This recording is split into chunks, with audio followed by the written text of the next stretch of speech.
Know the top stories of the day. Understand the issues that matter. This is Manila Bulletin News on Web. Your quick rundown of top news in the country and around the world. Manila Bulletin, celebrating 120 years of timely stories and timeless truths. Be fully informed. Hi, I'm Barbie Atienza. This is MB Now, and here are your news on web. Malacanang said while the amount is not enough, the maximum of 4,000 pesos worth of financial assistance for each family in the Greater Manila area was estimated to cover 2 weeks of enhanced community quarantine.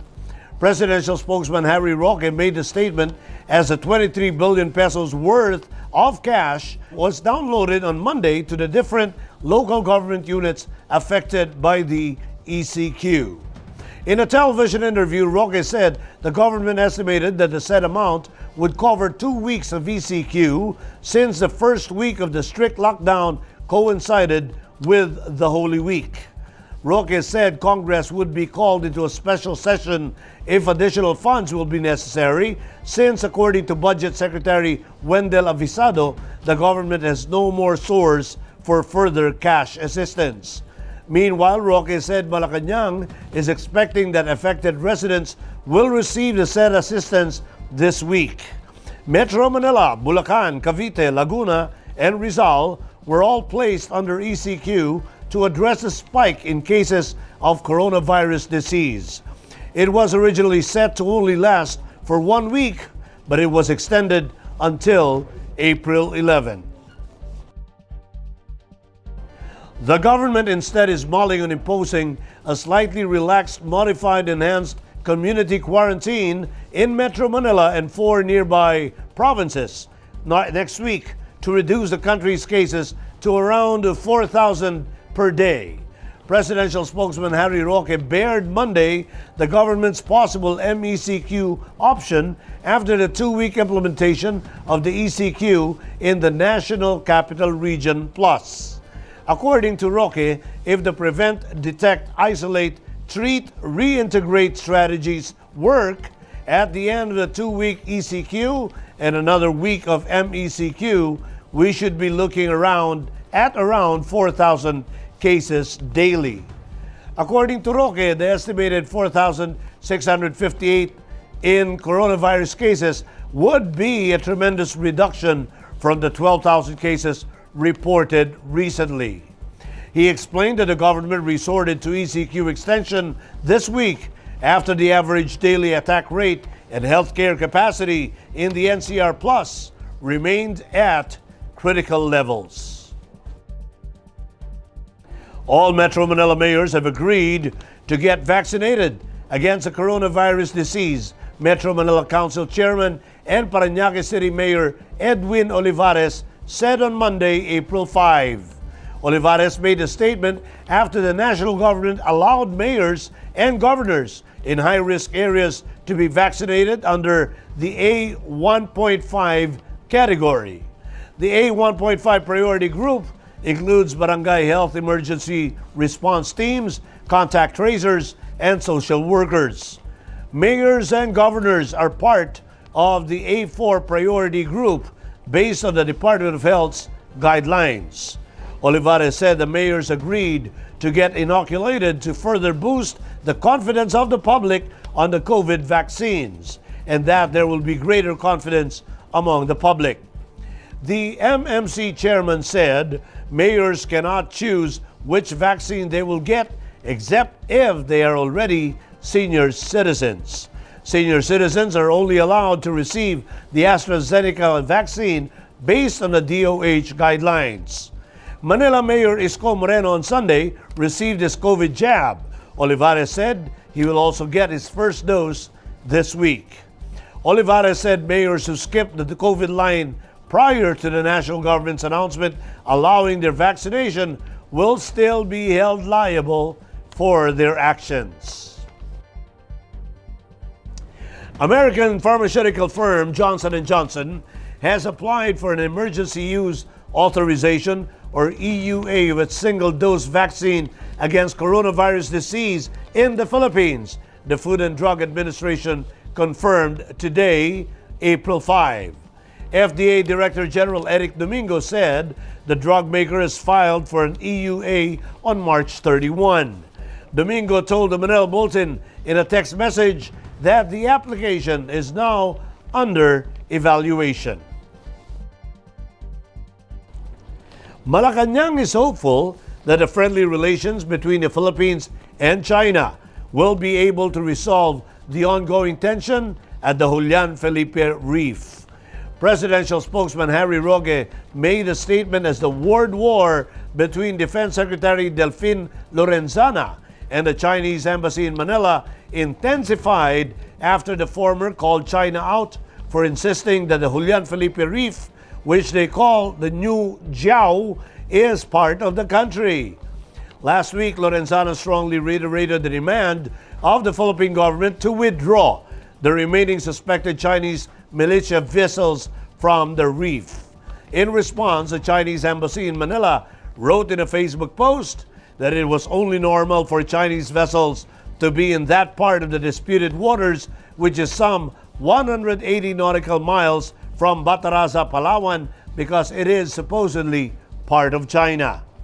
The statement of the Chinese embassy did not sit well with Lorenzana, calling it an utter disregard of international law. In Metro News, Mayor Isko warns public against biking and going on leisurely walks during ECQ. Pasay City's COVID-19 recoveries continue to increase, and Navota's LGU to impose stiff penalties for health protocol violations. More from this report.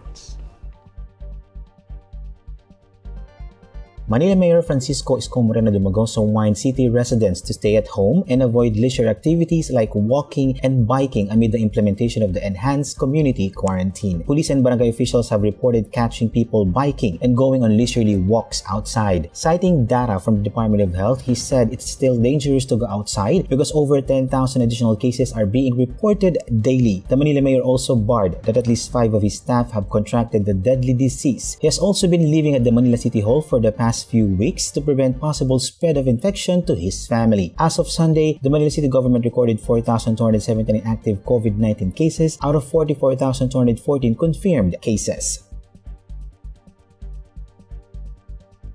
While COVID-19 cases in Pasay City still come in every day, recoveries from the dreaded disease continue to go high. The Pasay City Epidemiology and Disease Surveillance Unit said that as of 7 p.m. of April 3, a total of 10,838 or 92.31% patients have already recovered, with 110 classified as new recoveries. The city's active cases have remained in the 700 mark. Pasay's total number of confirmed COVID-19 cases since the pandemic is 11,900. The city's downward trend in cases was first cited by Metropolitan Manila Development Authority or MMDA Chairman Benjamin Abalos Jr., lauding the city's initiative to combat the stem of transmission of the COVID-19 in its area.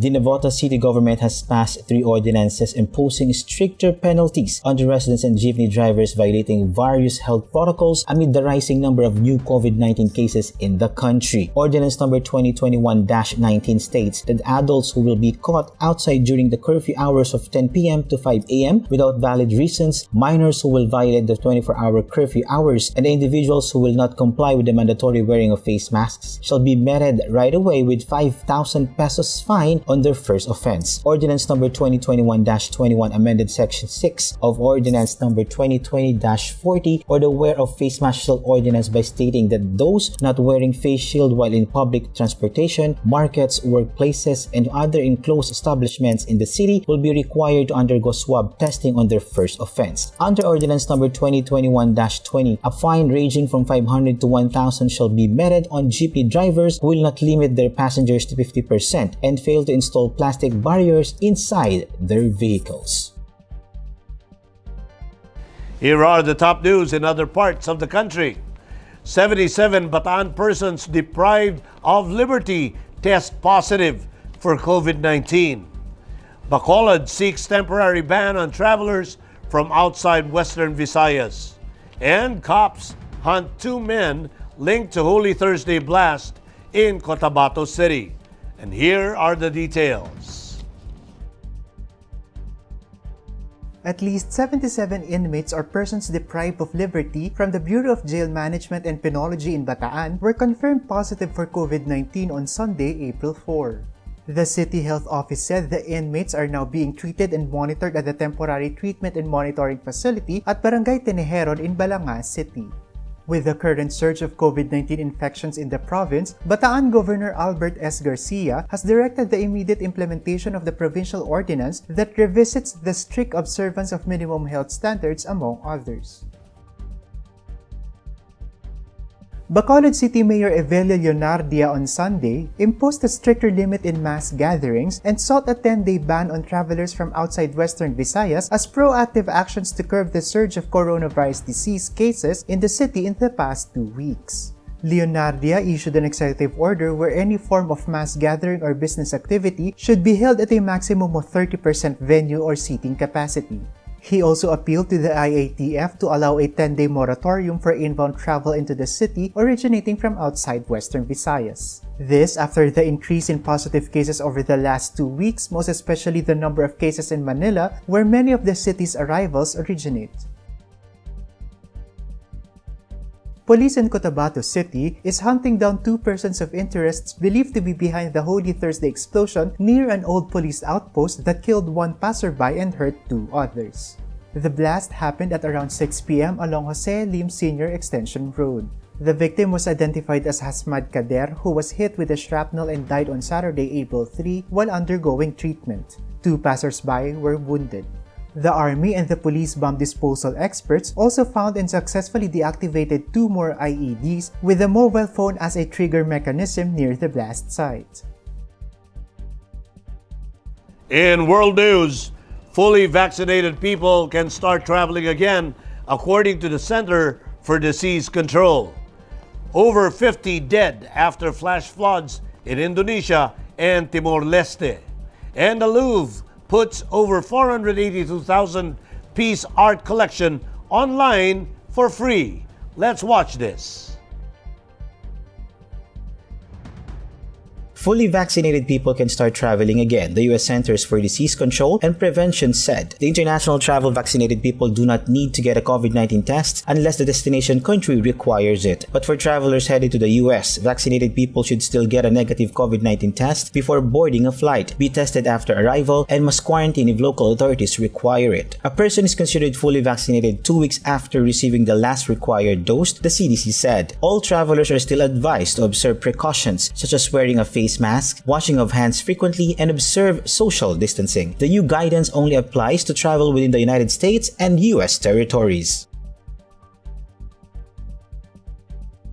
More than 50 people were killed after flash floods and landslides swept through eastern Indonesia and neighboring Timor-Leste on Sunday, authorities said, warning the toll could rise further. Floods sparked by torrential rain wreaked havoc and destruction on islands stretching from Flores Island in Indonesia to Timor-Leste, a small nation east of Indonesia archipelago. The deluge and subsequent landslide caused dams to overflow, submerging thousands of houses and leaving rescue workers struggling to reach survivors trapped in the aftermath. In neighboring Timor-Leste, 11 were killed by floods in the capital Dili. The death toll, the number of injured victims could still rise, authorities warned. The Louvre, the world's biggest museum, announced that it has placed its entire art collection online for first time ever. More than 482,000 pieces have been digitized in its collections database and are now available for the public to view at any time for free. Visitors can delve into a collection through simple or advanced searches, entries by curatorial department or themed albums, the press release said. An interactive map will also be available to allow visitors to explore the museum room by room. The Louvre, which closed for 6 months during the French coronavirus lockdowns, suffered a drop in visitor numbers of over 70% last year. The French museum is still undergoing renovations. And in entertainment, actors Luis Manzano and Jessy Mendiola have finally tied the knots. The newlywed made the announcement on their respective Instagram accounts on Easter Sunday, April 4. According to reports, Lipa City Congresswoman Vilma Santos and husband Senator Ralph Recto attended the secret wedding. Actor Edu Manzano, father of Luis, was also present at the special occasion. On March 14, rumors that they already got married started circulating after a picture of them at a luxurious resort in Batangas City went viral. No other details were given about the wedding. In sports, three leaders who made great contributions in strengthening Philippine sports through the years were honored with a Lifetime Achievement Award during the Philippine Sports Writers Association Awards Night held virtually last March 27 at the TV5 Media Center in Mandaluyong City. The late ambassador and former San Miguel Corporation Chairman and CEO Eduardo Danding Cojuangco, former PBA Commissioner Reynold Sonny Barrios, and one-time Gintong Alay Project Director Jose A. Romasanta joined the long list of previous honorees. Danding, who died at age 85 last June, was behind the successful Northern Consolidated Corporation basketball program under the late great coach Ron Jacob, which paved the way for creating talents of the country's top amateur players and naturalized athletes. Barrios, the executive director of the Samaang Basketball ng Pilipinas, for his part likewise thanked the sports media, the legions of Filipino basketball fans, the PBA, and the SBP for the continuous support and contributions to Philippine basketball. Roma Santa, meanwhile, once served as the POC vice president and spearheaded different national sports associations such as softball, karate-do, and volleyball. And those are the news on web today, April 5, 2021. For more news and details, get your copy of the Manila Bulletin newspaper tomorrow or log on to www.mb.com.ph. Or you can also subscribe to our newsletter through the link in this video's caption to have the day's latest news delivered to your inbox. I am Barbie Atienza for Manila Bulletin. Join us again tomorrow. This has been MB Now. Be fully informed.